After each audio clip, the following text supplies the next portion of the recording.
사랑하는 성도 여러분, 창세기 4장은 사람이 무엇을 만들 수 있는가 보다 사람의 마음이 어디를 향하는가를 묻는 말씀입니다.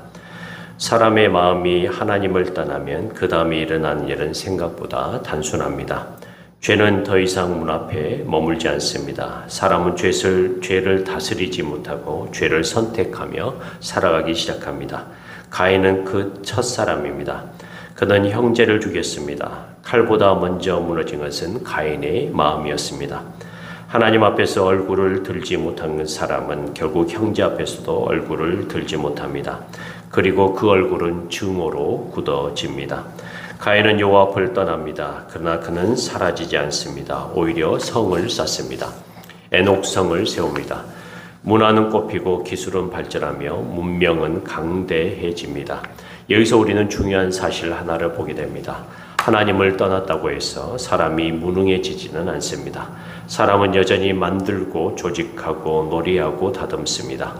가축을 치는 기술이 생기고 수금과 퉁소의 소리가 울려 퍼지며 구리와 쇠로 기구를 만드는 문명이 탄생합니다. 그러나 성경은 이 문화의 끝자락에서 라멕을 우리 앞에 세웁니다. 라멕은 말합니다. 나는 사람을 죽였다. 그는 고백하지 않습니다. 오히려 자랑합니다. 두려워하지 않습니다. 노래하고 있습니다. 라멕의 노래에는 하나님이 없습니다. 용서가 없습니다. 생명에 대한 경외가 없습니다. 오직 자기 자신만 있습니다. 어쩌면 그의 손에는 두발 가인이 만든 쇠붙이가 들려 있었을지도 모릅니다.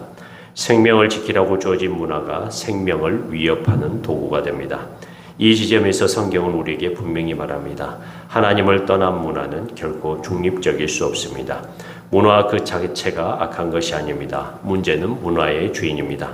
하나님이 빠진 문화는 사람을 높이기 시작합니다. 사람을 신처럼 만들고 힘을 자랑하게 하며 폭력을 정당화합니다. 그래서 하나님은 다른 길을 여십니다. 25절과 26절을 보시면 아담이 다시 자기 아내와 동침하며 그가 아들을 낳아 그의 이름을 셋이라 하였으니 이는 하나님이 내게 가인이 주신 아벨 대신에 다른 씨를 주셨다함이며 셋도 아들을 낳고 그의 이름을 에노스라 하였으며 그때 사람들이 비로소 여호와의 이름을 불렀더라. 아멘. 하나님은 다른 길을 여시는데 아담에게 셋을 주십니다. 가인에게 죽임당한 아벨을 대신하며 새로운 씨를 허락하십니다. 셋은 에노스를 낳습니다. 그리고 성경은 조용히 그러나 결정적인 한 문장을 기록합니다. 그때의 사람들이 여호와의 이름을 부르기 시작하였더라. 에노스라는 이름은 사람을 뜻합니다. 연약한 사람, 한계를 가진 존재를 뜻합니다. 그러나 그 연약한 사람들이 이제 하나님의 이름을 부르기 시작합니다. 새로운 인류는 강에서 시작되지 않습니다. 뛰어난 기술로 시작되지 않습니다. 여호와의 이름을 부르는 입술에서 시작되었습니다. 이것이 창세기 4장이 우리에게 보여주는 마지막 그림입니다. 문명의 갈림은 기술의 문제가 아니라 마음의 방향의 문제입니다. 하나님께서 어쩌면 가인의 제사를 받지 않은 것은 그의 마음이 하나님을 향하지 않았기 때문임을 우리가 엿볼 수 있습니다.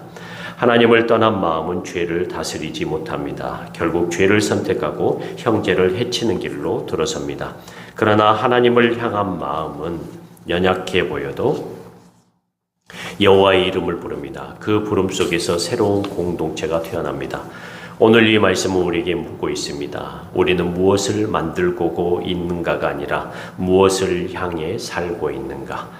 라멕이 하나님을 향해 살지 않고 그의 문명이 하나님을 향해 살지 않고 그의 문명을 통하여서 오히려 사람을 죽이며 그것을 자랑하는 하나님 없는 문화를 만들었던 것처럼 우리가 무엇을 만들고 있는가가 아니라 무엇을 향해 살고 있는가, 우리의 마음은 지금 어디를 향하고 있는가를 우리에게 말씀하고 있습니다. 연약한 사람이지만 부족한 사람이지만 여호와의 이름을 부르며 여호와의 이름을 다시 새기며 살아가는 주의 백성들이 되기를 주님의 이름으로 간절히 축원합니다. 기도하겠습니다. 하나님 아버지, 말씀 앞에 서게 하셔서 감사합니다. 오늘 우리는 세상의 문화보다 우리의 마음이 더 중요하다는 것을 말씀을 통해서 확인했습니다.